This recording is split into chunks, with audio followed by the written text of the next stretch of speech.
अब देखिए question number 9, 3 into bracket में है 5z minus 7 minus 2 into bracket में 9z minus 11 equal 4 into bracket में 8z माइनस 13 और बाहर है माइनस 17। तो सबसे पहले ब्रैकेट ओपन करेंगे। ब्रैकेट ओपन करने के लिए ब्रैकेट के बाहर जो संख्या है, इनके बीच, ब्रैकेट और संख्या के बीच कोई चिन्ह नहीं है, इसका मतलब इसमें गुणा है। तो सबसे पहले गुणे की संक्रिया हल करके और ब्रैकेट ओपन करना है, ब्रैकेट खोलना है। तो यहाँ देखिए 3 5 15 z और ये 3 का गुणा 7 से, तो 7 या 21, ऋण 21। अब यहाँ ऋण 2 का गुणा इस कोष्टक में, तो यहाँ ऋण और यहाँ धन है तो ये ऋण हो जाएगा और ये 2 9 18 और z। फिर ये ऋण और इस ऋण का गुणा धन और ये चिन्ह भी पूरा धन हो जाता है गुणे में, और ये 2 गुणित 11 यानी 11 दूनी 22 इक्वल इस 4 का गुणा पूरे कोष्टक के अंदर 4 गुणित 8, 4 8 है 32 z और ये ऋण यहाँ पर धन है तो ये ऋण 13 चौक 52 और ये ऋण 17। चाहे तो z के पदों को एक साथ यहीं पर हम जोड़ सकते हैं, तो जोड़ ही लेते हैं, फिर समान पदों को उसके बाद हम एक और करेंगे। तो यहाँ पर 15z ऋण 18z, तो 15 में एक धन और एक ऋण है तो घटेगा, बड़ी संख्या के सामने का चिन्ह, 18 में से 15 गए तो ये 3z आ गया हमारे पास में, और बड़ी संख्या 18 है तो यहाँ पे ऋण आ जाएगा 18 के सामने का, और यहाँ पर भी एक धन एक ऋण है इसलिए ये भी घटेंगे, और बड़ी संख्या धनात्मक है इसलिए धन चिन्ह आएगा। 22 में से 21 गए 1 बराबर।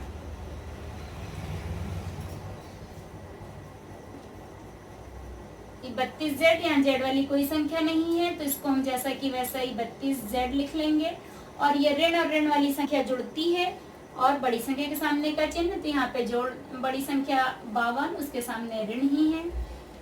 ये 7 और 2 9 और 5 1 6 16। अब यहाँ देखिए समान पदों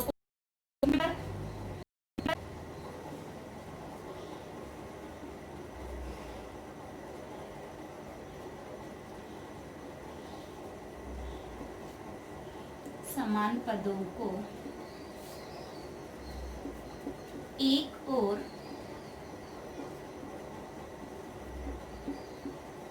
लिखने पर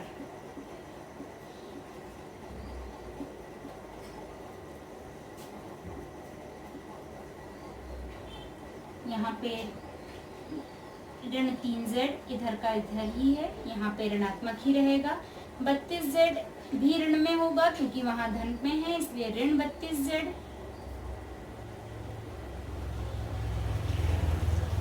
बराबर, यहाँ पर ऋण 69 राइट का राइट में ही है, और ये धन का यहाँ ऋण हो जाएगा ऋण 1। ऋण ऋण फिर जुड़ेंगे, 32 और 3 35z और बड़ी संख्या के सामने यानी ऋण बराबर, ऋण ऋण जुड़ गए 69 1 70 और बड़ी संख्या के सामने का ऋण। दोनों ओर समान चिन्ह होने के कारण कैंसिल हो जाएंगे यहीं पे, तो हमारे पास बचा 35z, ये कैंसिल कर दिया हमने यहाँ, तो अब z बराबर 70 बटे 35 क्योंकि 35 का यहाँ गुणा है, 35 का पक्षांतर, 35 से कम 35, 35 दूनी 70 होता है, लेकिन इतनी बड़ी संख्या से आपको काटना नहीं बताती हूँ। यहाँ पे लास्ट में 0 है, इसकी इकाई के अंक में 5 है चूंकि, इसलिए ये दोनों 5 से कटेंगे, 5 7 35 और यहाँ पर 5 एकम 5 तो बचा 2, 5 चौक 20। अब 7 के पहाड़े में 14 आता है तो 7 एकम 7 और 7 दूनी 14। इस प्रकार हमको z बराबर क्या मिल गया? 2। z बराबर 2। तो हमारा आंसर हो गया z बराबर 2। अब हम नेक्स्ट क्वेश्चन नंबर 10 देखते हैं। लास्ट क्वेश्चन 2.5 का 0.25 ब्रैकेट में 4f minus 3 equal 0.05 into bracket में 10f माइनस 9। अब यहाँ पर पॉइंट में संख्या आ गई तो अब हम कैसा करेंगे? ये तो पहला ही गणित हमारे पास आया है, ऐसा सोचने या घबराने की कोई जरूरत नहीं है। जैसा हम अभी तक करते हैं वही करेंगे। दशमलव का जो नियम होता है उसके अनुसार सिर्फ हमको दशमलव लगाना है, तो उसमें कोई घबराने की बात नहीं है। यहाँ पे 25 गुणित 4, 25 चौक 100।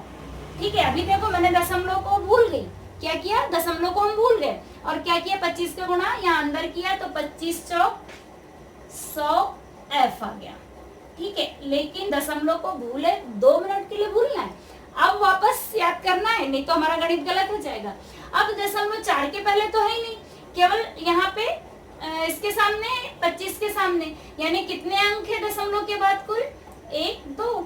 तो इकाई की ओर से हमने जो 100 लिखा है उसमें भी इकाई की ओर से हम 2 अंक गिनेंगे और दशमलव लगा देंगे। सिर्फ इतना ही करना है, बाकी गणित वही है।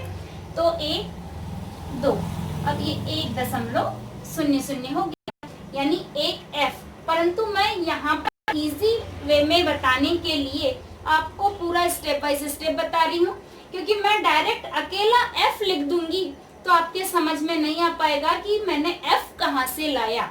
इसलिए मैं यहाँ पर आपको ये करके और आगे के स्टेप में बताऊंगी कि मैं f क्यों लिख रही हूँ। ठीक है, अब ठीक इसी प्रकार यहाँ पर भी पहले तो हम ऋण लगा दें हम, और 25 का गुणा दशमलव भूल गए दिए हम, तो 25 दिया पहले 75 लिख दिया हमने। और अब देखिए कि 2 अंकों के बाद दशमलव है ना, क्योंकि यहाँ 2 अंकों के पहले है तो यहाँ इकाई, दहाई, 2 अंक और उसके पहले दशमलव लगा दिया। और दशमलव से पहले चूंकि 0 लगाया जाता है ताकि दशमलव स्पष्ट दिख सके, तो हमने ये 0 लगा दिया है। तो 0.75 इक्वल, यहाँ पर भी देखिए, पर यहाँ इस बात का ध्यान रखना है, ये दशमलव भूल के हम गुणा तो कर रहे 10 5 50, ठीक है, 10 गुणित 5, लेकिन 5 के पहले भी यानी दशमलव के बाद भी एक 0 है। वो दशमलव से पहले 0 का होना वो वैल्यू नहीं रखता है, लेकिन दशमलव के बाद संख्या से पूर्व यदि कोई दशमलव है तो वह बहुत मायने रखता है। अब इसको नहीं भूलना है, ये एक 0 है, मतलब यहाँ पर एक 0 आएगा, क्योंकि हम यदि 0 का गुणा करेंगे तो ये 0 0 होते जाएगा, 0 का गुणा 0 से 1 से, तो वो उस प्रकार जब हम वापस जब जोड़ते हैं तो इसके सामने आएगा। और अब हम जब 2 अंक गिनेंगे तो यहाँ पर 1 2, यहाँ पे 0.50 ये दशमलव, इस प्रकार से ये f था, तो ये f, और फिर ऋण और ये 9 का गुणा 9 5 45, चूंकि यहाँ बीच में 0 है इसलिए ये, और अब फिर 2 अंक इधर से इकाई की तरफ से 1 1 2 और यहाँ पे दशमलव, इस प्रकार ये हो गया हमारा। अब देखिए कि कभी भी हम x y z के सामने यदि 1 होता है तो नहीं लिखते, क्योंकि एक f एक x एक y, अकेला y भी है तो इसका अर्थ होता है कि ये एक y है, या अकेला f लिख दिया यानी एक f है, क्योंकि 1 के बाद दशमलव 0 0 है, तो यहाँ दशमलव के बाद चूंकि कोई संख्या नहीं है तो ये 0 0 की कोई वैल्यू नहीं, इसका अर्थ हुआ कि ये केवल क्या है, 1 है। तो एक f की जगह पे मैं अकेला क्या लिख दूंगी, यहाँ पे केवल f। फिर ये ऋण 0.75, दशमलव के बाद की संख्या एक करके पढ़ी जाती है, बराबर, अब यहाँ पर 0.5f केवल ये लिख रही हूं मैं। अब पीछे का f इसलिए 0 इसलिए छोड़ा कि जब भी दशमलव के बाद कोई संख्या हो और उसके बाद 0 आते हैं तो उसकी कोई वैल्यू नहीं होती। पर यदि इस शून्य के बाद भी कोई संख्या आ जाए, दशम फॉर एग्जाम्पल कि 0.50 फिर 2 है, तो ये शून्य का बहुत महत्व है, तब आप इस शून्य को नहीं हटा सकते। लेकिन जब दशमलव के बाद कोई संख्या के बाद में कोई 0 है अंत में और उसके बाद कोई संख्या नहीं है, तो उस 0 को हम छोड़ सकते हैं, या कोई संख्या है और उसके बाद 0 नहीं है तो हम लगा सकते हैं। ये दशमलव के नियम होते हैं। तो इस प्रकार इसलिए हमने इसको सिर्फ 0.5f लिख दिया, उसके बाद का शून्य हमने छोड़ा है, 5 शून्य नहीं है। ऋण 0.45। अब समान पदों को एक और लिखने पर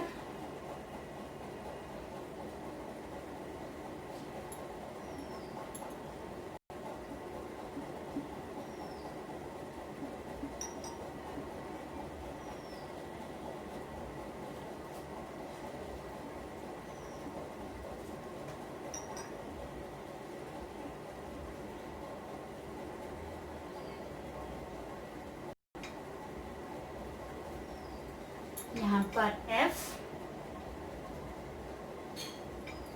ऋण ये धन में है, यहाँ इधर आएगा तो 0.5 है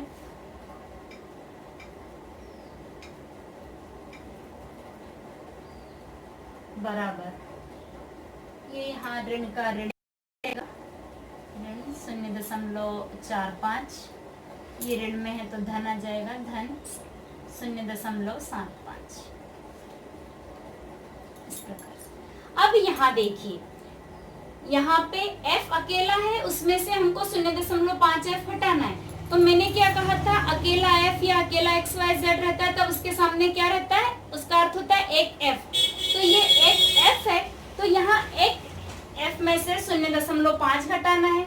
तो मैं इसको घटा के पहले रफ फर्क में आपको बताती हूँ कि कैसे घटाएंगे। देखिए अब एक f है ना हमारे पास में, तो एक के बाद में कुछ भी नहीं है और यहाँ पे दशमलव के बाद संख्या है, तो इसलिए उसके बाद हम 0 के बाद लगा सकते हैं। यही नियम अभी मैंने आपको बताया था।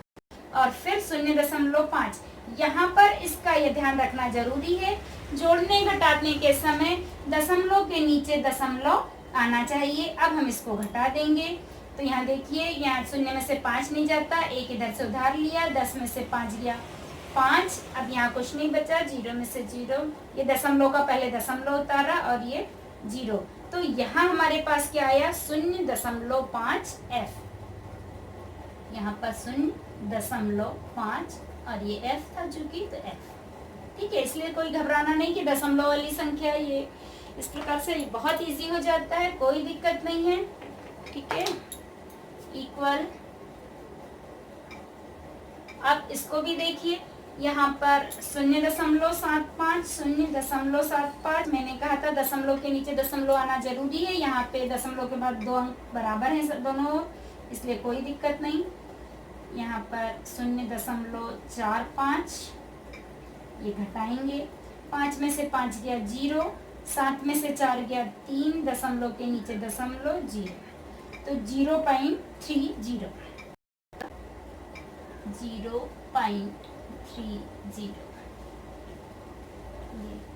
अब f इक्वल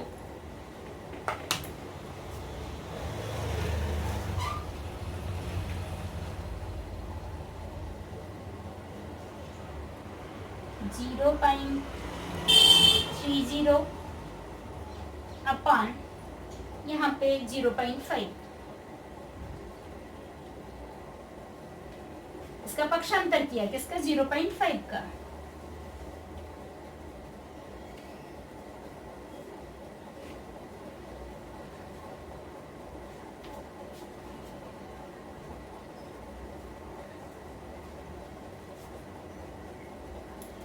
देखिए यहाँ पे एक कैंसिल किया, 5 5 एकम 5, 5 छक्के 30, ये दशमलव का यहाँ पे भी दशमलव, ये इस प्रकार से F equal 0.6, answer equal F equal 0.6। तो इस प्रकार इसमें भी कोई कठिनाई नहीं है, बस उसको थोड़ा समझते चले, सरल करते चले, बहुत अच्छे से बनता है। इस प्रकार आपकी प्रश्नावली 2.5 समाप्त हुई। जय हिंद, जय भारत।